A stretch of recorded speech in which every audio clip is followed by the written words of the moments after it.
The Badge to the Bone podcast contains adult language, mature themes, psychological nudity. Viewer discretion is advised. The opinions expressed here are ours and ours alone. Buckle up.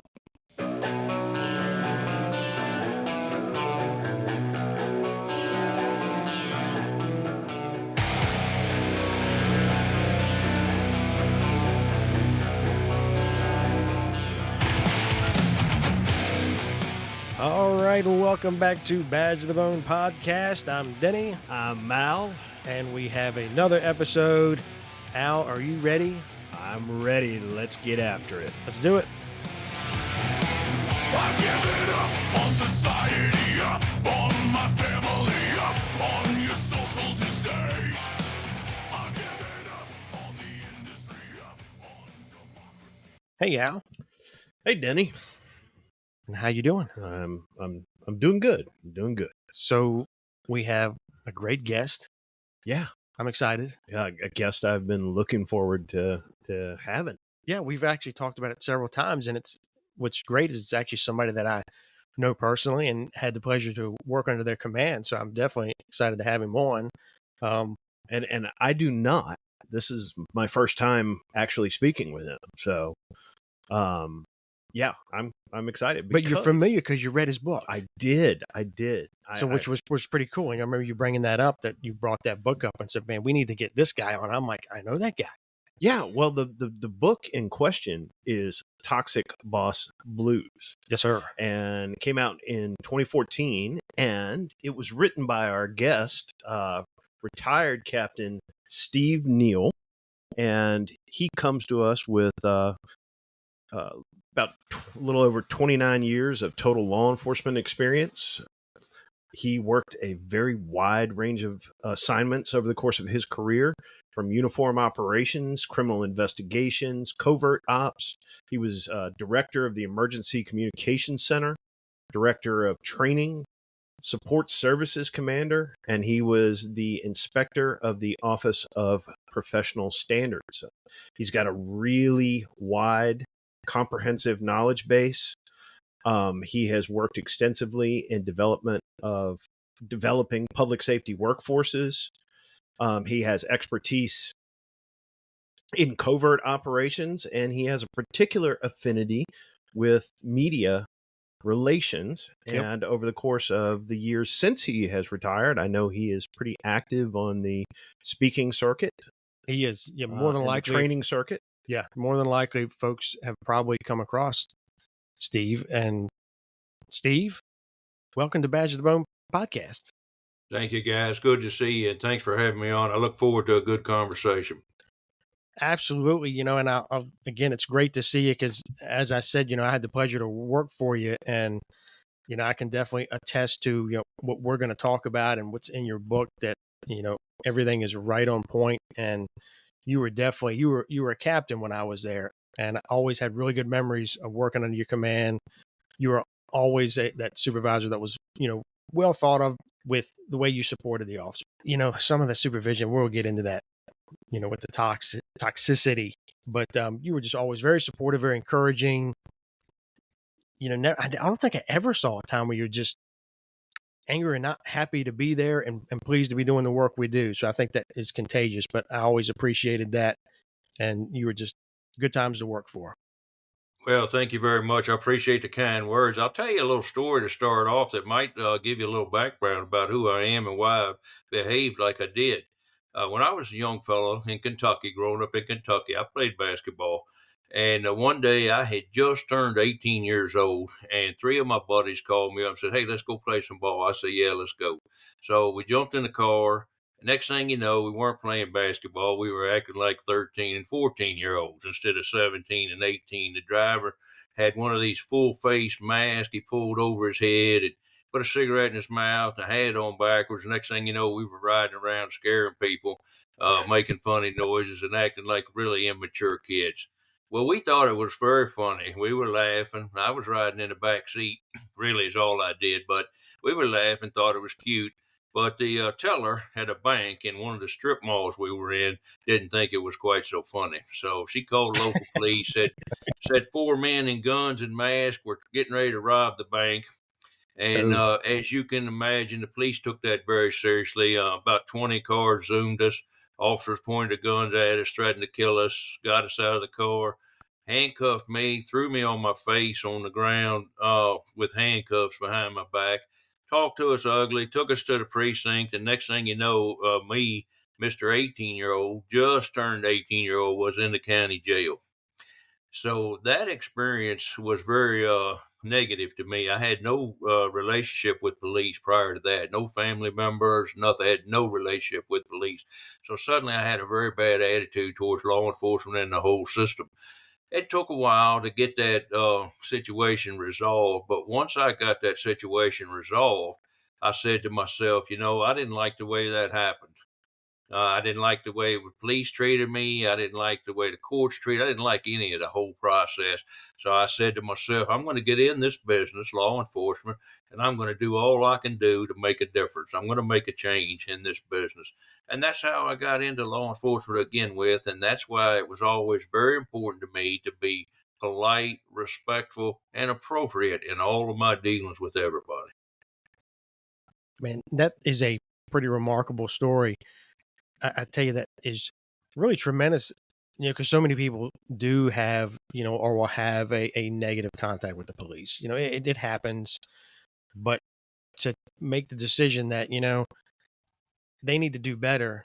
So I'm going to join up and I'm going to help them do better. That's Right. it's pretty being significant. it's being the change you're looking for Yeah, in the most literal way. absolutely. And that's pretty rare. I tell you, that's pretty remarkable. And I taught leadership my whole career. I was in management and leadership positions my whole career. So I spent all of my time focused on that very thing. Let's see if we can do this well and make it better. And that helped me to have really a pretty good career, even though there was some interesting situations along the way that we're going to talk about. Yeah. So you wrote the book Toxic Boss Blues, and we both have read that, and know it was just kind of funny that Al had read that before we even started this podcast. I read it back in 2015.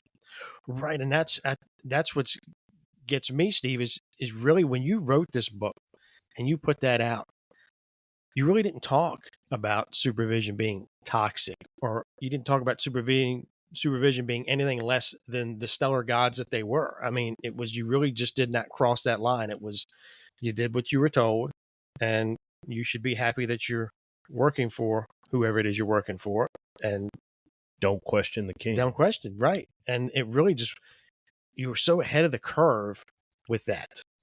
Well, that's absolutely true. And I've been told many times in my career, if you don't like it, you can leave. So it's at the time during the course of my career, I had some experiences with some toxic bosses, and at the time there was no resources, there was nowhere to turn, nobody to talk to. It wasn't something, as you said, that was discussed. So when I decided to retire, I said, I've been talking about this and dealing with this all of my life. I want to write this book, and maybe we can help somebody else. Maybe we can help another officer who finds themselves in similar circumstances. Well, I think it does. I think Al will attest to that, that if you're dealing with those situations, just reading that somebody else was going down that road and facing that too, okay, well, it's not just me and my age. It's not me that's just facing this, and I'm not making it up in my head. This is a real problem. It's a real issue that several are facing. When I read it, it hit me like a lightning bolt. I was, oh my God. So I mean, somebody's speaking to the situation that I wasn't alone, but I and others are living through right in the here and now. And it was just, I'd never read anything like that. And again, this was 9 years ago. You didn't 8 years ago. Yeah, I mean, but like I said, folks didn't write so you didn't even say it. You didn't speak about it. So it's just amazing how, ahead of the curve you were for that. And now it's, take us on, even though it's still an issue, but now it's more receptive, a little more. I mean, a long ways to go, but Oh yeah. it's now something that's being received a little bit more, and people are paying more attention to, and folks are not being afraid to speak about it. So definitely, I think your book is even more relevant now than it was at that time. I think it was just ahead of its time. Well, thank you. Yeah. I appreciate that. And I think you're right about that, actually. So I've had a number of people from all over the country, in fact, a couple of other countries outside the USA contact me and say, man, this book really helped me. So some will say things like, it saved my career, or, it was really important to me at the time. So that's what it's all about. And, that's the reason why I wrote it. And that's what makes you feel good. Well, the question that I have is, how did we get here? Yeah. Because again, you wrote this book in 2014. I know I read it in 2015. And only really, I mean, correct me if I'm wrong, Denny or Steve, really only probably in the last 3-4 years have we started to have a conversation about what the hell is wrong with some of our executive absolutely. leadership. Yeah. It's brand new. And the other part of this, and then I'll let you respond, Steve, because I really want to hear what you have to say, is I have a working theory. It's not backed up by data in any way. But my theory is that a lot of officer mental health struggles are driven by what happens inside police headquarters, not what goes on the street. And that is the biggest stressor. I think you're absolutely 100% spot on. I know it was in my career, and I've seen it, unfortunately, with far too many others. I think there's something I wrote in the book, and it goes like this: we understand and accept as law enforcement officers that we have a possible threat from the street. We understand that. But the threat from the enemy within sometimes is a far bigger threat and can cause far more damage. So I think you're 100% spot on. This is an issue that needs to be addressed for our business, and it needs to be addressed for the mental health of the officers, and the fact that where they'll leave a career, it's an absolute fact that people they flee from bosses. Rarely do they flee from their career. Most often, when people leave a business, they leave the business because they're fleeing a bad situation that they're dealing with. So I think you're 100% spot on. I think that too is an accurate assessment. Yes. People don't leave jobs, they leave toxic leaders. Absolutely. So, and that goes back into, how did we arrive at this? I believe what's probably the case on that is law enforcement has historically been been set up very much like the military, a paramilitary type operation. And what that means is if you're a higher rank or you're a higher position, then you're considered to be right. And you never were really considered able to question that. The authority came from the top, and if I'm a captain and you're a sergeant, then you do what I tell you. And I think that's how we got to this point. I think we have gotten people in high positions who have a little bit of ego driven problem, and they're not looking out for the best interests of the troops. They're looking out for what's best for them. And maybe they don't have the skills to solve this problem other than saying that's an order. And when anytime a supervisor or a leader says that's an order, they've lost the battle already at that point. That you should never have to say that. I never said it in my career. It wasn't necessary because I was able to get people to do what I wanted them to do because they believed in the leader and they followed along willingly. So if we're going to go with the paramilitary model as an illustration, we end up with and if I can talk about Band of Brothers, because I think that's a great example of leadership, we end up with more Captain Sobels than we do Captain Winters. Yeah, and I don't know if you've seen that miniseries, Steve. No, I'm not familiar with that particular show. But yeah, I mean, the the folks he's referring to, you really have the guy that can bark and scream orders and make you do things through fear and intimidation, and then was completely inept in the field, completely inept, couldn't make a battlefield decision. And then you have the other leader who was a very strong leader, could make great battlefield decisions, and was very tactically sound. And folks followed him because of his competence, because they believed in him and his abilities, and they followed him. He didn't have to do like you say, that's an order. He didn't have to go that route. No, Well, never. Never. to follow on what you're saying, you're absolutely on point. To follow on that, you'll see people who will, if you're given a position, then you have a certain amount of positional authority. But that only goes so far. I mean, I can order somebody to do X, Y, Z. That only goes so far. If I'm a leader, people choose to follow me. And when they choose to follow me, then they're going to knock a door down for you if you just even make a hint of a suggestion. And that's all I had to do. I would just, suggest where we wanted to go or what we needed to think about or talk about, and the guys would be knocking the doors down to get there.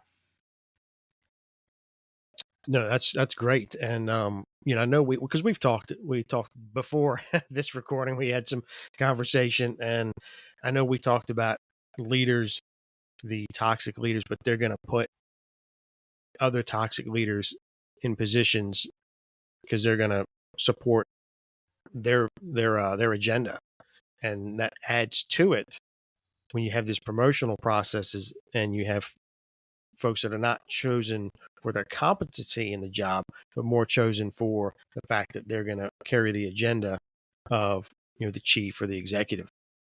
That's why it's so important to have the right people at or near the top, because whoever are making those selection decisions, they're going to have people that are similar to themselves in those positions. So if you're a toxic boss, they're going to choose other people who are toxic, who are just going to do what they tell them to do. And so who's at the top of your organization goes a long way in determining what happens the rest of the way down the chain.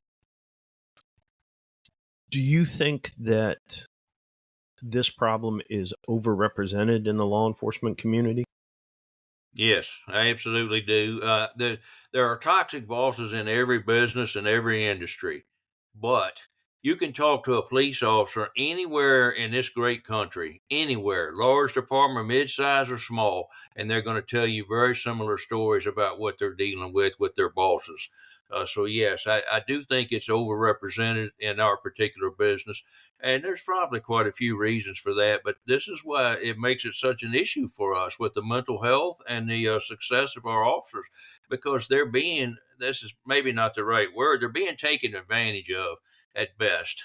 You could say abused if you wanted to call it that, but they're being treated poorly by the people that are supposed to represent them. And this is a nationwide problem. You can find it in every single agency.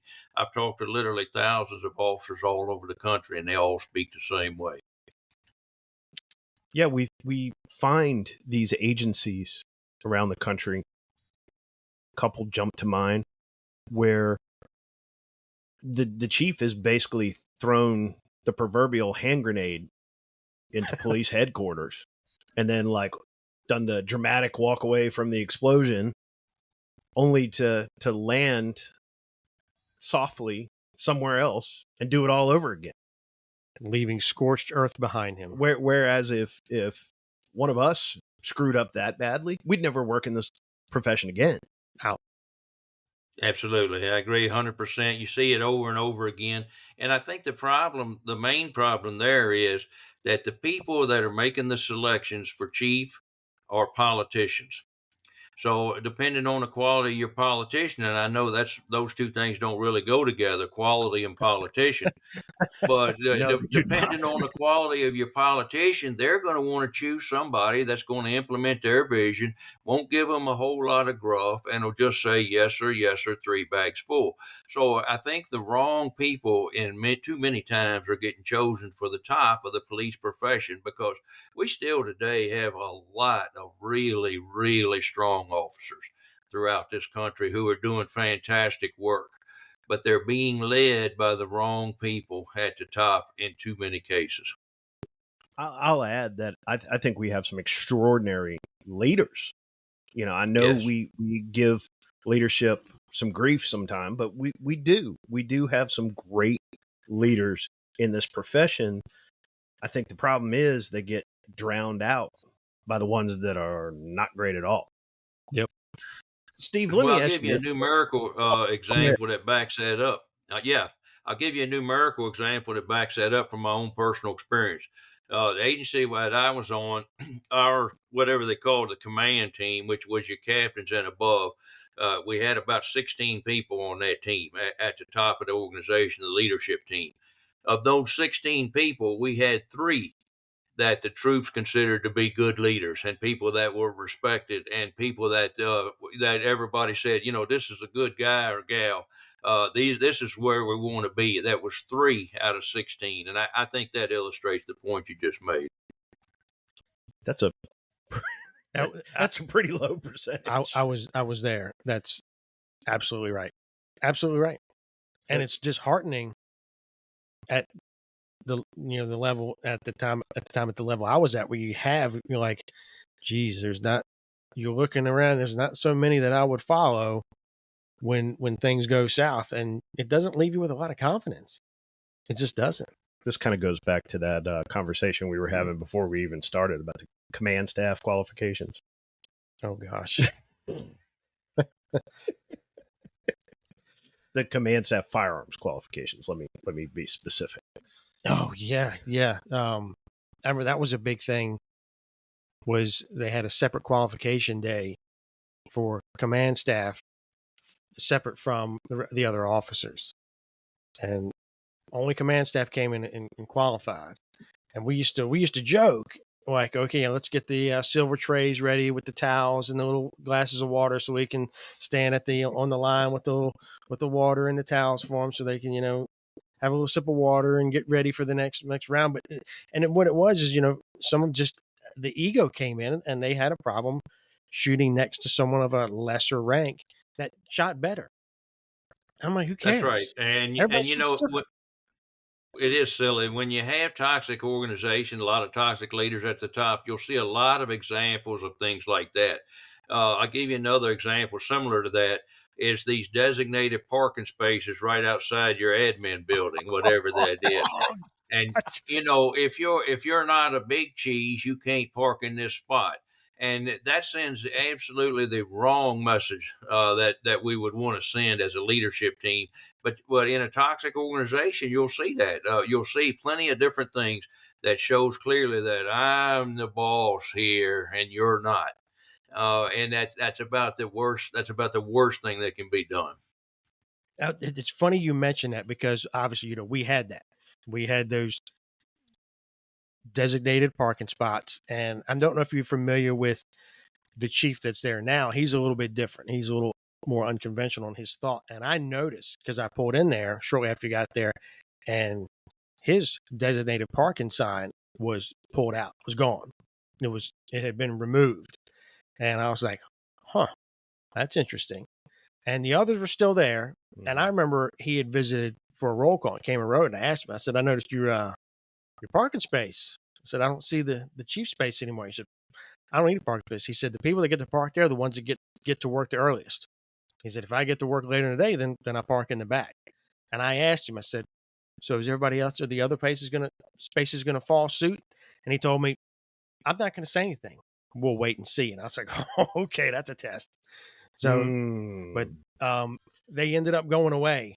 But he kind of suggested in not so many words that, yeah, we're going to wait and see, but they better make the right choice. And all those designated spaces went away.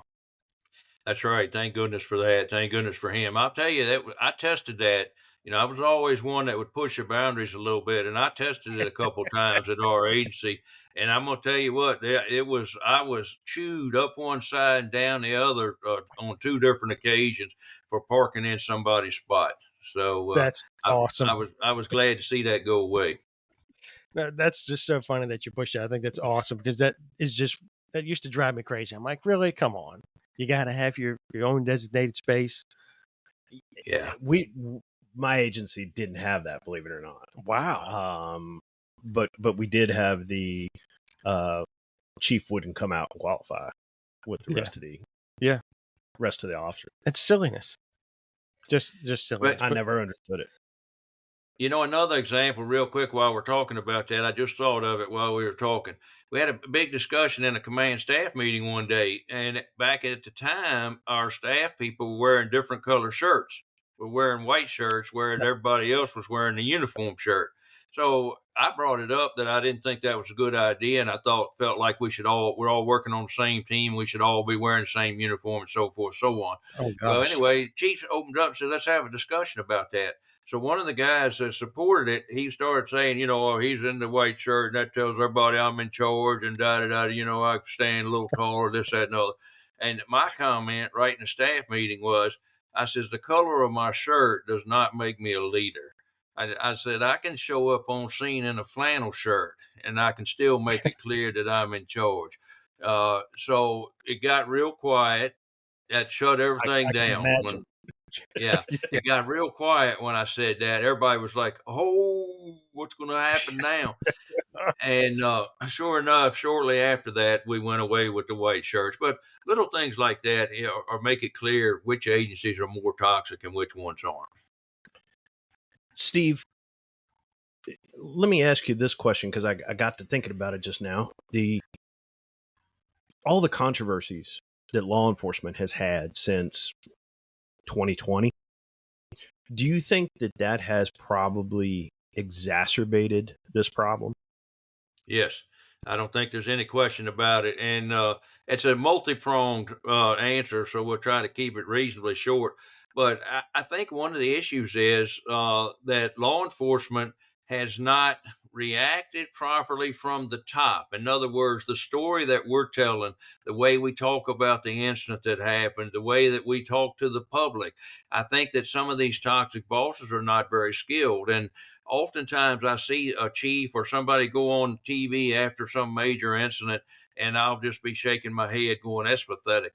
I mean, we could have done that much, much better. So I think that a lot of these toxic bosses are scared, if you want to know the truth about it. I think they're trying to protect themselves.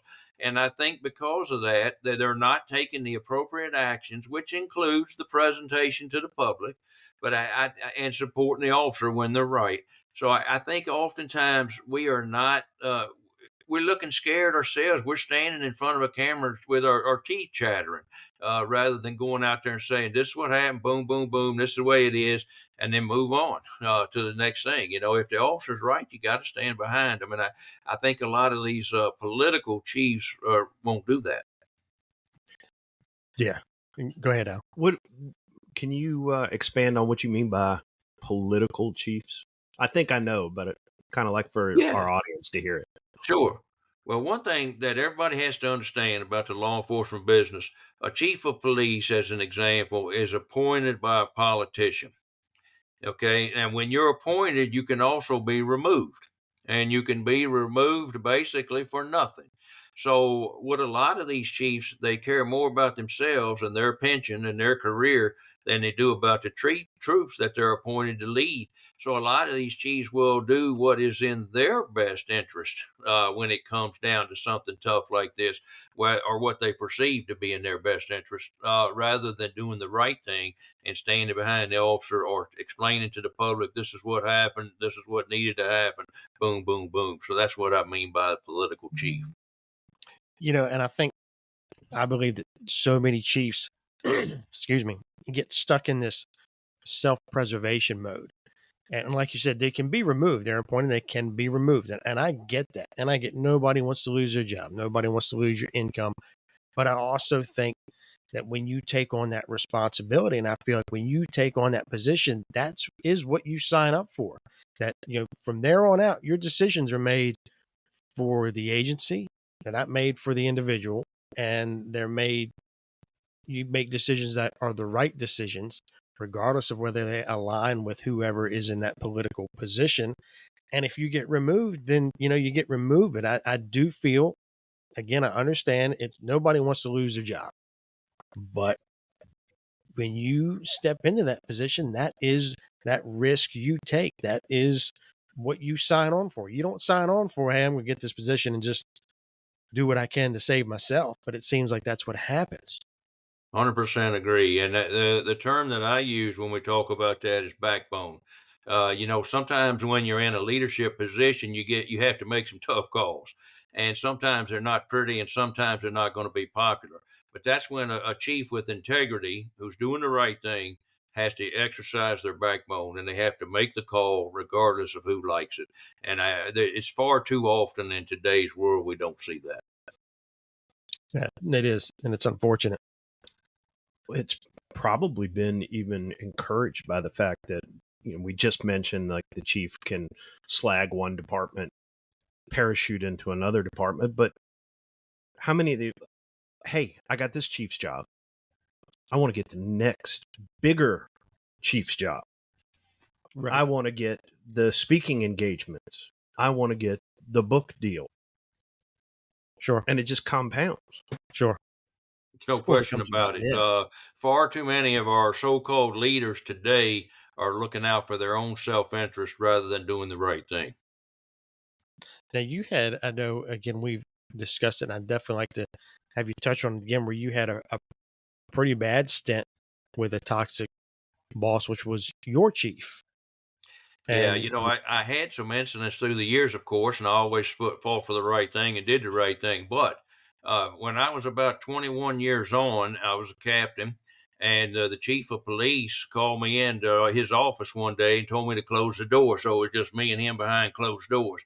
And he said, Steve, I want you to do X, Y, Z. He laid out a situation he wanted me to do for him. And I said to him in a very polite and respectful way, I said, Colonel, I said, I'm sorry, but I'm not going to be able to execute XYZ because I don't believe it's ethical. It's just outside my personal boundaries. And I'm sorry, but I just can't do it. Well, he immediately went off on me and started yelling, cussing, calling me names, threatening my career, telling me I was disloyal and a traitor and so forth. Just immediately went Jeez. off. And part of the reason was, of course, he knew it was an illicit order. And now that I'd said no to him, he had a bit of a problem himself.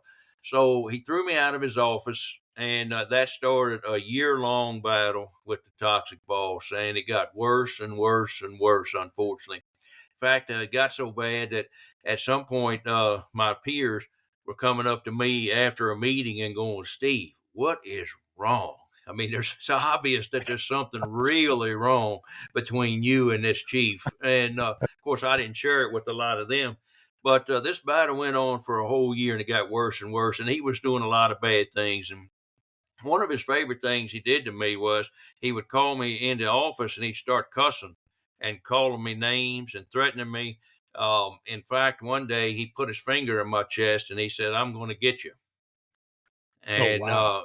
my comment back to him was at that point, and I wouldn't recommend this to anybody else, but it's what I said. My response to him back was, well, you better come big or stay at home because I'm not going to roll over and play dead. So once again, he kicked me out of the office, cussed me. He was trying to humiliate me in public meetings. It was got to be really bad. So after about a year, I didn't know what to do. I was in a position he was the top man.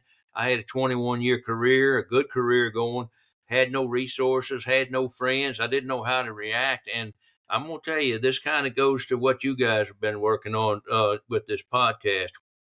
There was a lot of psychological and mental stress that I was under. I mean, I'm facing this battle with the boss, and the boss is threatening me. The boss is cursing me. He's calling me all kinds of names. The boss is threatening to end my career.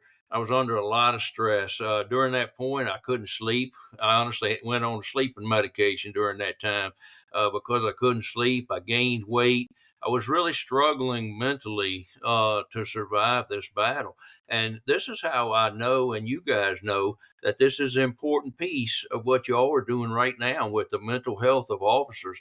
This is what they're facing when they're in a toxic boss situation. So finally, after a year, I had had enough. I couldn't take it anymore. And he called me into the office one day, like usual, and he was arguing about something or other. And I said what I said, and he was cussing me.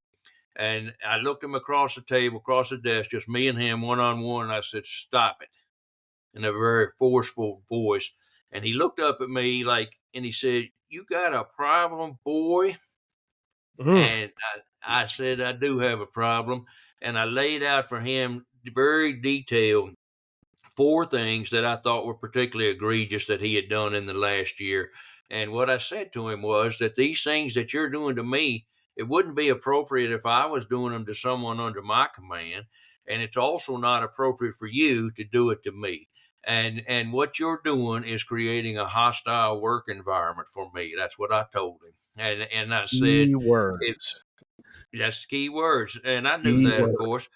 And I followed that by saying, if I said, this bad behavior stops today. And I said, if we have even one more problem between you and me like this, I'm going to go to the county manager and I'm going to kick your effing doors wide open. That's what I told him. Now, like I said, I wouldn't necessarily recommend that particular language to anybody else, but sometimes you do. Sometimes you do have to confront the toxic boss, and when you do Sure. that, you have to be right. He got me angry, cussed me, threw me out of his office again, like usual, and from that point forward, the rest of his career there, he and I never had another public issue. He never said another cross word to me. It was never anything obvious out in the public. All of that stopped because I think I convinced him that I meant what I said. I mean, if he didn't stop his bad behavior, I was going to blow the doors open, and I meant it, and I was. But behind the scenes now, there was still plenty of issues, plenty of trouble. They assigned me to places I didn't want to work. It made sure I never got to do any special assignments that was good for me.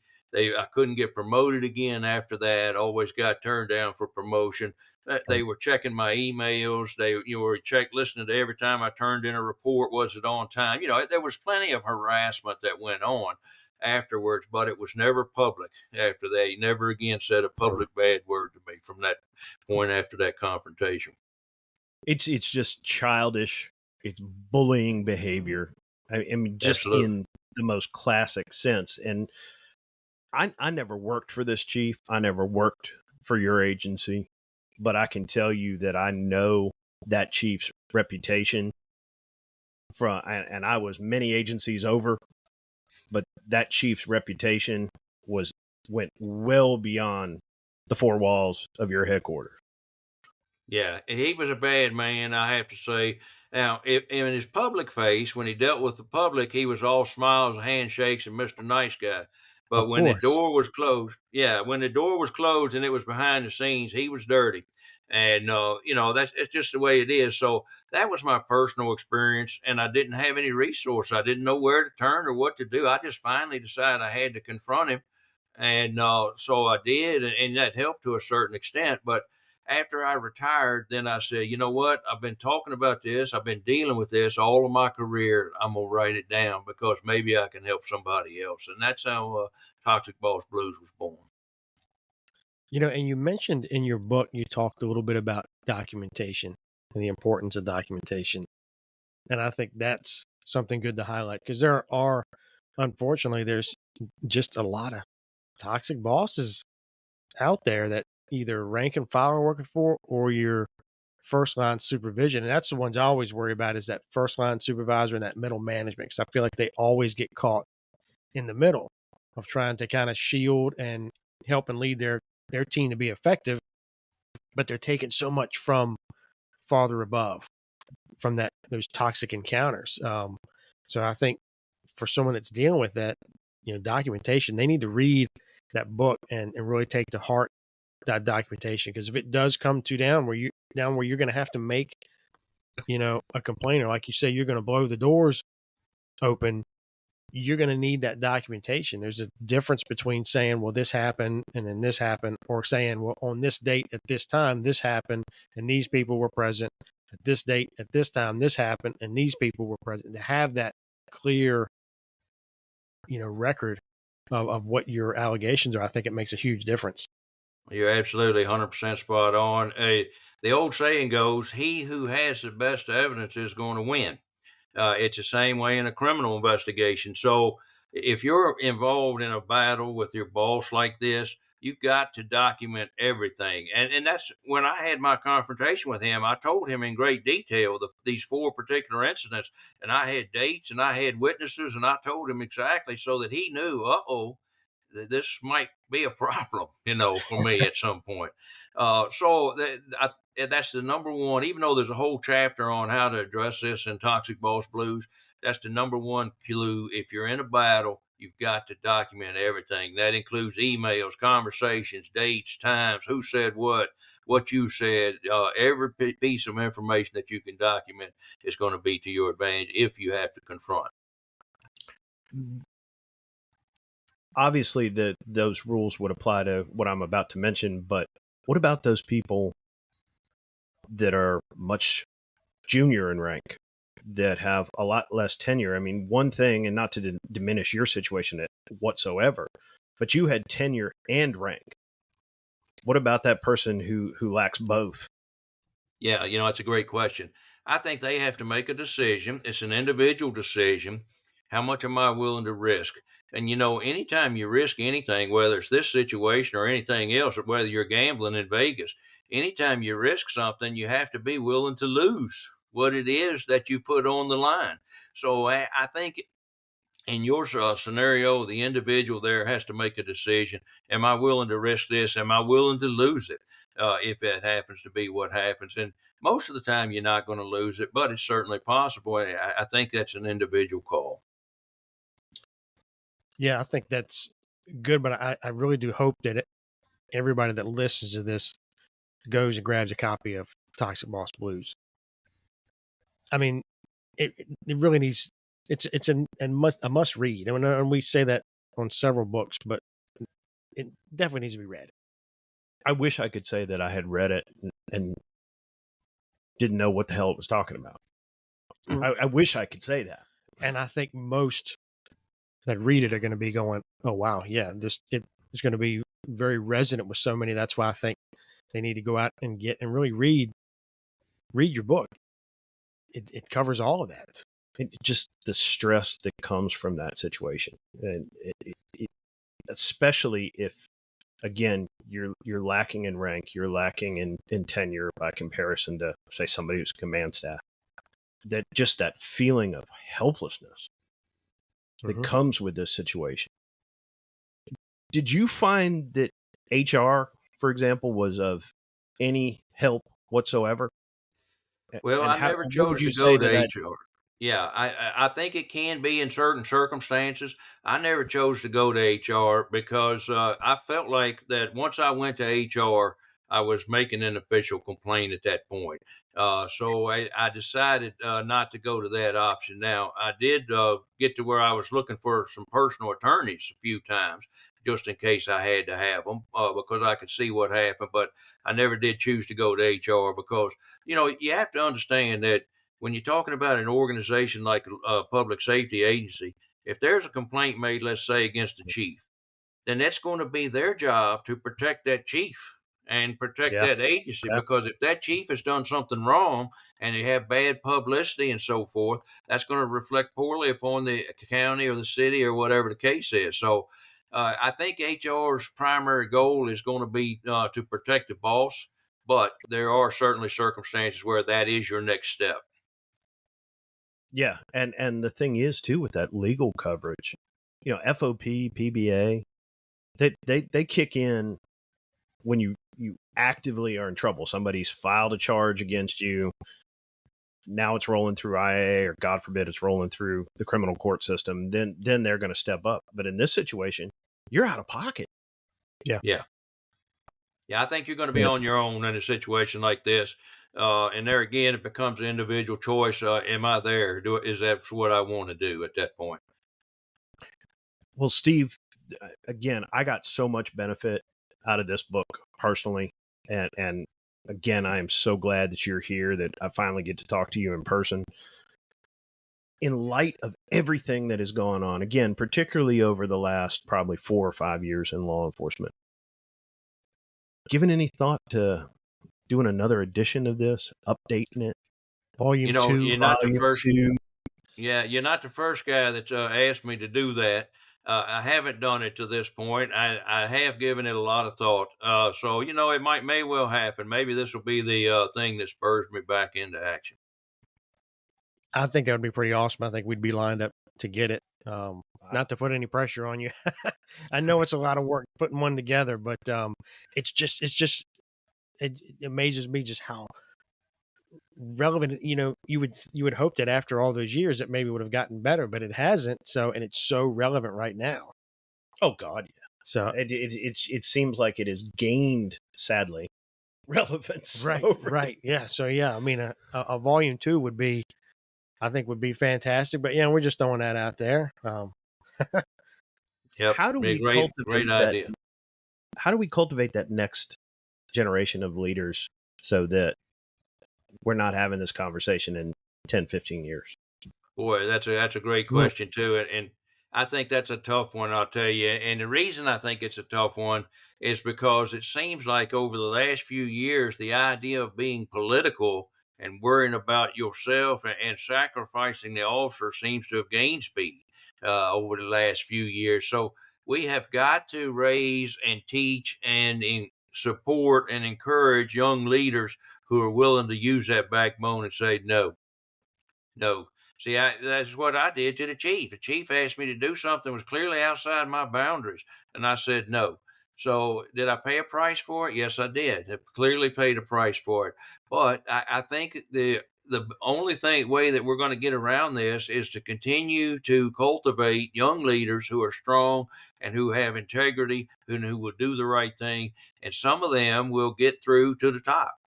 And if you got a good leader at the top, then they're going to have the birds of a feather around them. They're going to put good leaders around them, and I think that's how we work on it. It's not going to be easy for us to defeat this, but I do think we can make some progress.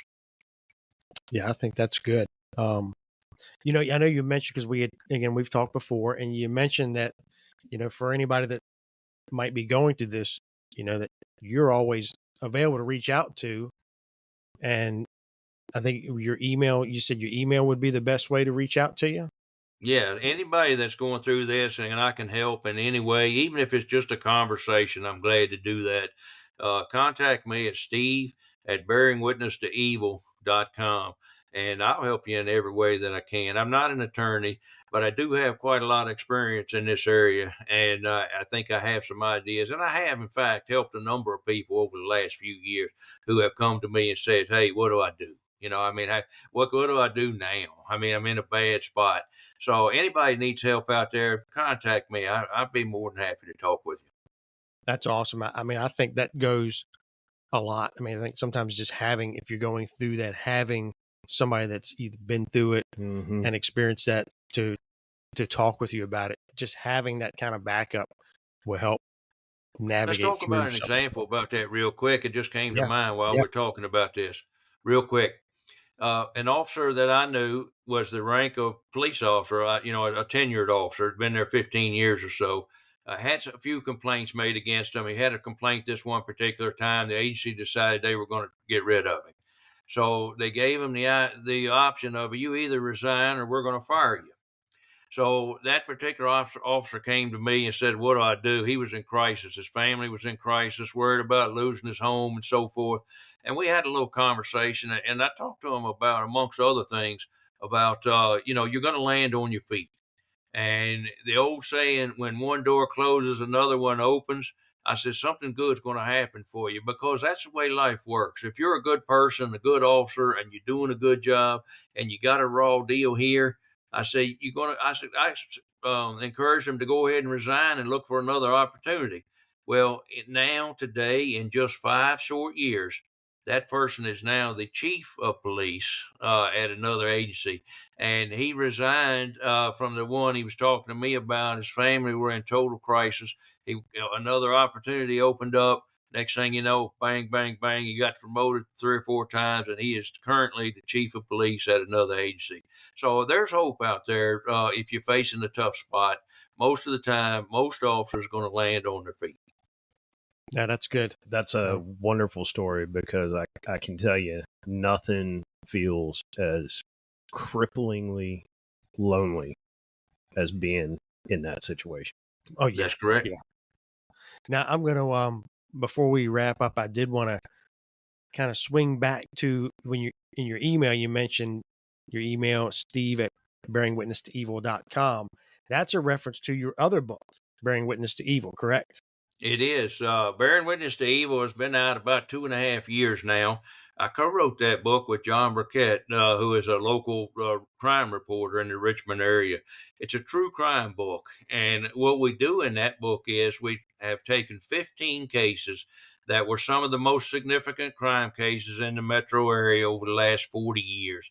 But our criteria was that either I had to be a part of the case or Burkett had to be a part of the case, or both of us were part of the case. So we chose a whole bunch of cases that, if they're local, you'd be familiar with them, like the Southside Strangler and the Yep. Harvey murders and cases like that. They were very significant crimes. And then we told the crime story, but we also tell a story behind the story, because in every crime, there's always things that people don't know about. There's always circumstances behind the scene that you don't know about. Yeah. So we have 15 stories behind the stories, and some of those are absolutely incredible reads. And if a person is a true crime fan, if they enjoy that type of a story, I think they're going to really like this book. Man, I have not read that yet, so I'm definitely going to make sure to get my copy because I'm always interested in that story behind the story, that Yeah. untold side of it. That to me is always fascinating. And we both knew people that were Yes. involved Yes. in a lot of these, and these were very, very significant cases. The Harvey murder cases, that was an extremely significant case Yep. locally. It was. But well, the Southside Strangler, you guys might be too young to remember that. No, I But remember that. yeah, but that case was the most significant serial killer case in Richmond history. Yep. And that's one of the cases we featured. I just happened to be the young detective on that case. When the crime came in Chesterfield, the homicide in Chesterfield, I just happened to be on call and was a detective. So there's a lot of good stories in the book. Like I said, true crime fans are going to really like it.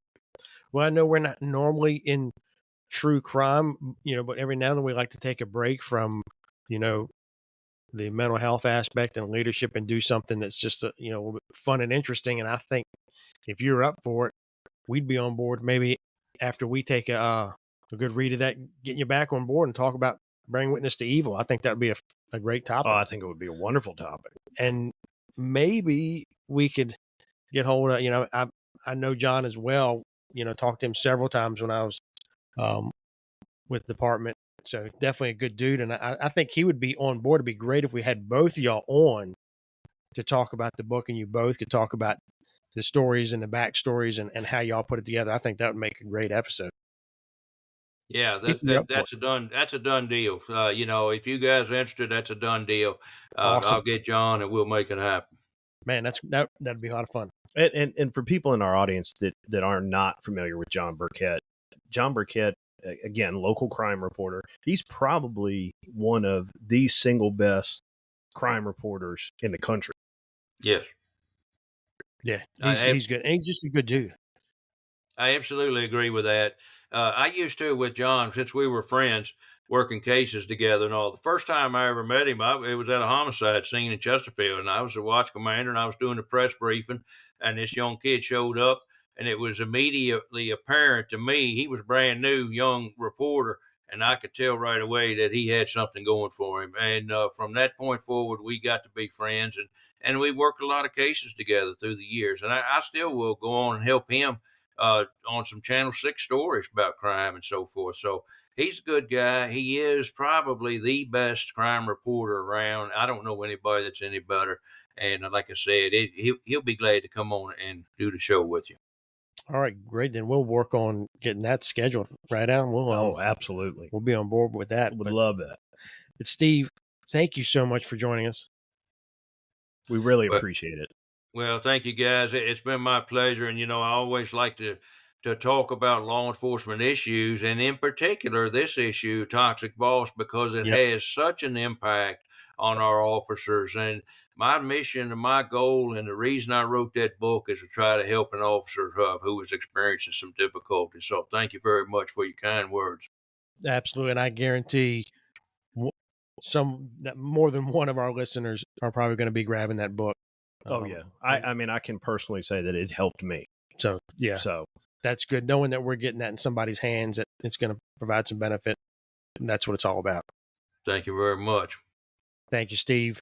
Take care, and we'll talk to you soon. Talk to you soon. that was really great having Steve here. It was good talking with him. I haven't really talked other than checking in with him to get him scheduled, but, we hadn't really had a chance to talk since he retired. No, and as somebody who's read the book, again, my first time talking to him. So I hope to get to talk to him again. Yeah, I think we will. I do think there's a lot of takeaways from his book. Absolutely. And it is not a situation where all the leadership is like this. It's not. No. And I hope somebody doesn't take it that way, but there is issues, and we know that we've talked about it. There's issues in leadership, and it causes stress, and it causes harm. And it is arguably overrepresented in our profession. Yes. Yeah, no doubt. And I think we mentioned it in the podcast where, people don't leave the profession, they're leaving the bosses. And I think he made a good point. As the job becomes increasingly political, Yes. or at least under the political microscope, this gets worse. It does. And it drives the rank and file's mental health issues. And on the cycle goes. But, and that's why we need to talk about it. That's why these things need to be discussed. That's why it needs to be talked about. It's great having somebody who is or was in a command staff position and that's what's, really, I don't want to say it's different, but most of the time you hear it from lower level in toxic boss. You don't hear it that much from the higher level, having it from the even higher level. Because at that level, they really don't want to talk about it. It's, no, everything's sunny and wonderful here. No, I think you're right. And then if it is somebody who's like a rank and file officer or a first line supervisor, they're just disgruntled. They're just this, they're just that. But you hear it from somebody who's really up there in the leadership hierarchy. Yes. And it should really grab worked his way through the ranks, was promoted, and was in a command staff position, and sees a problem and calls it for what it is. So, I think that's great. Yeah. So it was a really good conversation. But on to something else. We were supposed to be at the Vail Foundation Wellness Fair this weekend. And a little bit of weather. Yeah, due to a tropical storm making its way up the East Coast. Yep. We were not. No. And it's a bummer, but that was the right call. Yeah. Because it was terrible. I mean, we'd have been chasing our tent down the street. Can't say that anybody would have really shown up in that type of weather. I mean, you really are hardcore for it if you're going to show up in that weather.